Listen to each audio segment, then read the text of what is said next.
මගේ මම හිතනවා දිගුණි හැඩයාවකට පසුව මම රංගනයෙන් දායකත්වය ලබා දුන්න චිත්‍රපටය තමයි චන්ද්‍රගේ වයිෆ්. ඉතින් ඉතාමත්ම මම රසවින්ද නිර්මාණයක්.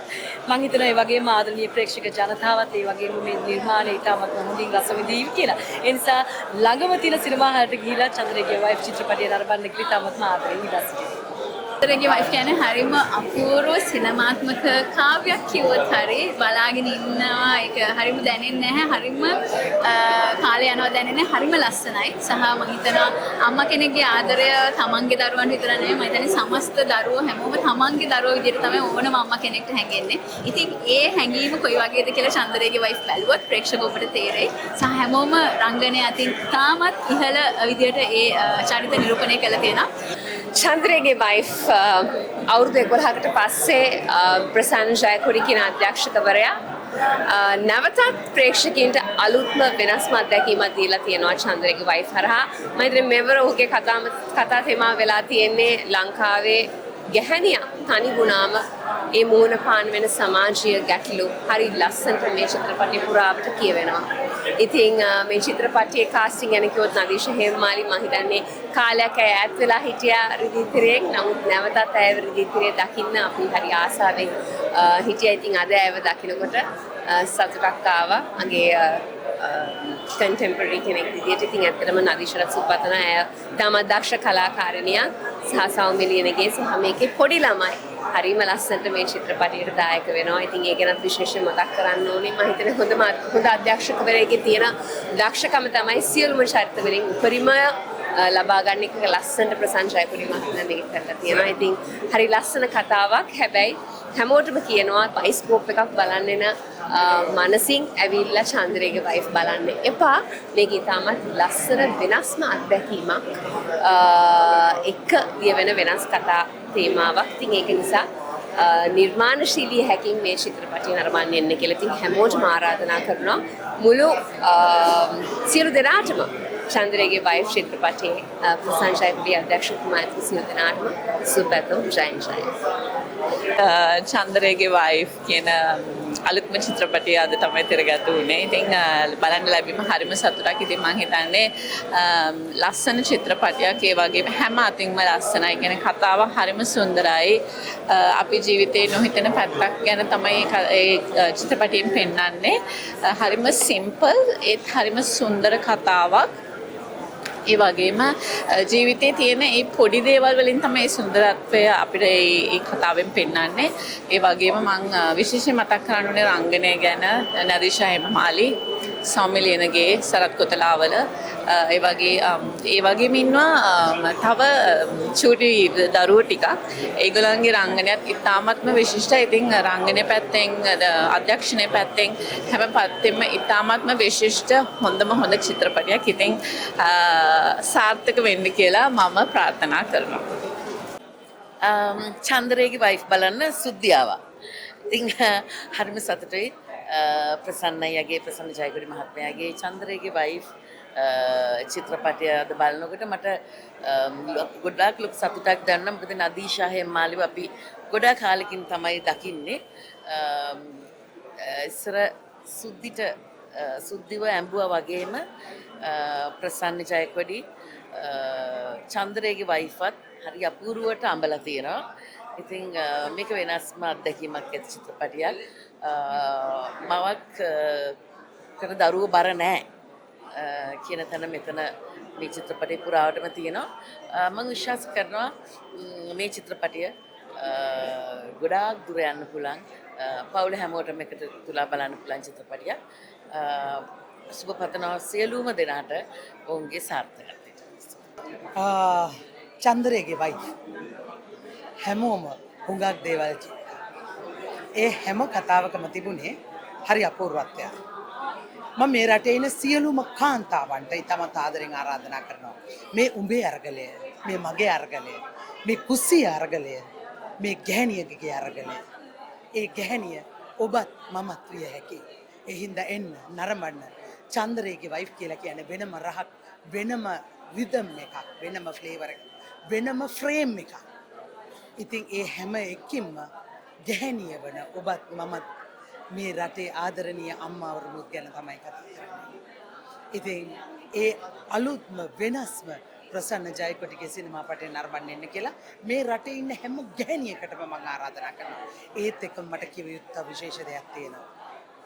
ඒ තමයි චන්දරේගේ වයිෆ් කියන්නේ ස්ත්‍රීත්වය ගැන ලියවිච්ච හරිම අපූර්ව කවියක්. ඒ කවියට පණ දුන්න හැම කෙනෙක්ම තමන්ගේ ඩියුටි එක මේ රංගනය නම් වූ අපූර්ව මහා සාගරයේ ඩියුටි එක හරි ලස්සනට ඉෂ්ට සිද්ධ කරලා තියෙනවා. අපිට මේක අනවශ්‍යයි කියලා අයින් කරන්නට කිසිම චරිතයක් නැති තරම්. ඒ හින්දා හැමෝම එන්න චන්දරේගේ වයිෆ් නරඹන්න. ඊට පස්සේ අපිට තියෙනවා ගොඩාක් දේවල් තව කතා කරන්න. ලස්සන චිත්‍රපටයක් බැලුවා චන්දරේගේ වයිෆ්. ඔහුගේ කාලය පුරාවටම ගොඩක් පූර්ව ප්‍රචාරක පට අපි දැක්කා.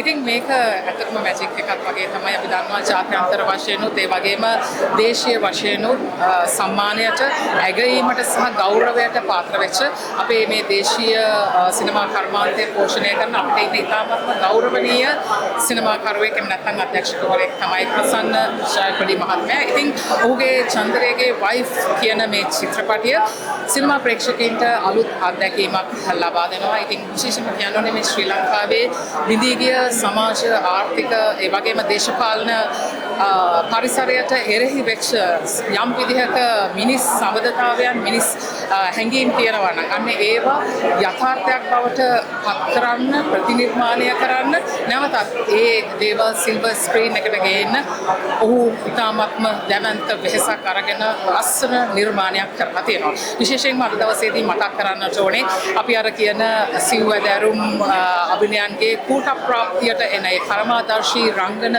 වේදීන් රංගන ශිල්පිනියන් මේ චිත්‍රපටයට සම්බන්ධ වෙලා තියෙනවා. විශේෂයෙන්ම මගේ ඉතාමත්ම ක්ලෝස් යාළුවෙක් සහෝදරියක් වෙන නදිෂා හේමමාලිව විශේෂයෙන් මතක් කරන්නට ඕනේ. ගැහැණියකගේ ආත්මීය ඉතාමත්ම සියුම් හැඟීම් ඇය විසින් මේ චිත්‍රපටයේ ප්‍රතිනිර්මාණය කරනවා. ඉතාමත්ම විශිෂ්ට විදිහට වගේම තාත්වික විදිහට මේ චිත්‍රපටය පුරාම ඇගේ රංගකාරය අපි ඇගීමට පත් කරන්නට ඕනේ. ඒ වගේම තමයි සෞම්‍ය ලේනගේ දුලි කමාරපන සරත් පුතලාවල වැනි විශිෂ්ට රංගන ශිල්පීන් මේ සඳහා දායකත්වයක් ලබා දෙනවා. ඉතින් අපි අද දවසේදී විශේෂයෙන්ම සඳහන් කරන්නට ඕනේ මේ සිනමා කලාව එහෙමත් නැත්නම් සිනමා මාධ්‍ය සතු යම් විදිහක කලාත්මක විභවයන් තියෙනවා නම් ඒ දේවල් හොයාගෙන ඒ දේවල් අධ්‍යයනය කරලා ඒ දේවල් ඉතාමත් හොඳින් ඉස්මතු කරලා අරගෙන එන චන්දරේගේ වයිෆ් ඉතාමත්ම ඉක්මනට ඔයගලන්ගේ ගමට එනවා ඔයගලන්ගේ ප්‍රදේශයට එනවා. අනිවාර්යයෙන්ම ගිහිලා බලන්න.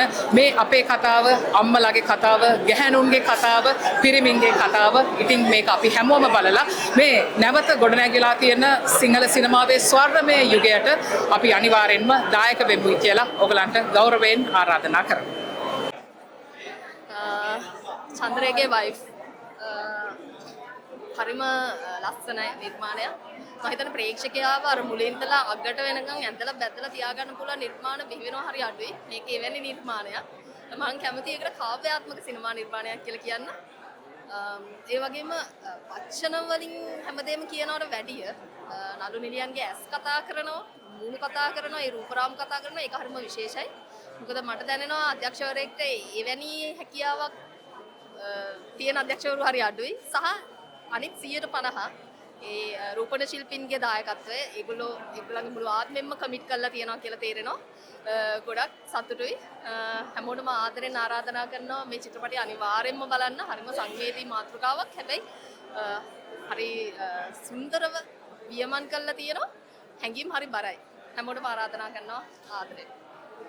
ඉතින් අද එකතු වෙලා ඉන්නේ චන්දරේගේ වයිෆ් මූවි ප්‍රීමියර් එකත් එක්ක. මම දන්නේ කාලෙකින් මම බලපු හදවතට කතා කරන සිනමා නිර්මාණයක් කිව්වොත් මම හරි.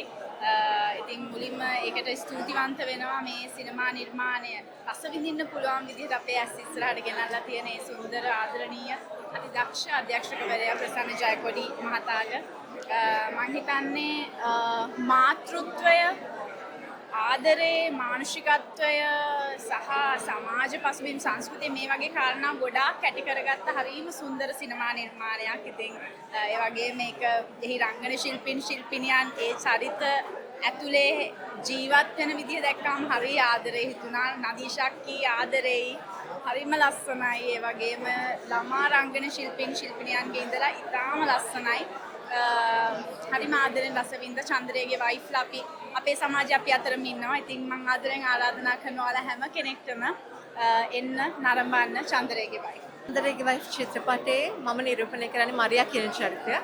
ඉතින් මගේ ජීවිතේ සුවිශේෂී අත්දැකීමක් වුණා. මේක ඇත්තටම මගේ පළවෙනි වෘත්තාන්ත චිත්‍රපටය. ඒ වගේම දැන් ඉඳලා සිනමා ශාලාවට ගිහිලා ප්‍රේක්ෂක ඔබ හැමතෙම මේ චිත්‍රපටය නරඹන්න අවස්ථාවක් තියෙනවා. ඉතින් ඊටම ආදරෙන් ආරාධනා කරනවා චිත්‍රපටය නරඹන්න චන්ද්‍රගේ වයිෆ් නරඹලා ඔබගේ අදහස් හොඳ නරක අපිට කියන්න කියලා. ඉතින් අනිවාර්යයෙන්ම සිනමා ශාලාවට ගිහිලා චිත්‍රපටය නරඹන්න කියලා ආරාධනා කරනවා. ප්‍රසන්න ජයකොඩි කියන්නේ මම ඉතාමත් කැමති නිර්මාණකරුවෙක්. ප්‍රසන්න අයගේ ටෙලිනාට්‍ය චිත්‍රපටි වගේම වෙළඳ දැන්වීම මම ඉතාම කැමැත්තෙන් නරඹපු කෙනෙක් සහ මට ප්‍රසන්න අයියා මුණ ගැහෙන්නේ එයත් එක්ක වැඩ කරන්න මට හම්බ වෙන්නේ මුලින්ම වෙළඳ දැන්වීමක් එක්ක. ඒ වෙළඳ දැන්වීම ඒ වෙළඳ දැන්වීම මාලාව සම්මානයට පවා පාත්‍ර වුණා. ඊට පස්සේ ඔහුත් එක්ක මම චිත්‍රපටයක් කරා. මම හිතන්නේ ඒ චිත්‍රපටය නම් එළියට ඉඳ දන්නේ අපි කොවිඩ් කාලේ කරපු චිත්‍රපටය. ඉතින් අද දවසේ මාතෘකාව සහ තවමත් මේ චිත්‍රපටි හෝල් එකෙන් එළියට ආපු ගමන් ඉන්නේ තාමත් ෆිල්ම් එක ගැන හිතමින් ඉන්නේ. අයියාගේ ස්ක්‍රිප්ට් එක, නළුවන්ගේ රංගනය සහ ඒ කැමරාකරණයේ සංගීතය, ඒ දරුවන්ගේ රංගපෑම මේ සියල්ලත් එක්ක මම තාම ඇත්තටම කතා කරන්න පුළුවන් තැනක නෙමෙයි. මොකද ප්‍රසන්න අයියාගේ චිත්‍රපටි හැම එකක්ම වගේ මම නරඹලා තියෙනවා 28. එතකොට කර්ම මම තාම කැමති චිත්‍රපටියක්. ඒ වගේම 28 අයියාගේ පළවෙනි චිත්‍රපටිය සංසාරාන්‍ය දඩයක් කරුවා. මේ ඔක්කොම ඒත් එක්ක බලද්දී චන්දරේගේ වයිෆ් කියන්නේ අයියාගේ වෙනස්ම ආකාරයේ වෙනස්ම ආරේ චිත්‍රපටයක් ලතයි මට දැනෙන්නේ. ඉතින් මම හිතනවා අයියාගේ අනිත් චිත්‍රපටි වගේම මට හිතෙනවා ඊට එහා ගිය ප්‍රේක්ෂකාගාරයක් මේ චිත්‍රපටිය කරා ඇදෙයි කියලා මට හිතෙනවා මේ චිත්‍රපටිය නැරඹුවාට පස්සේ.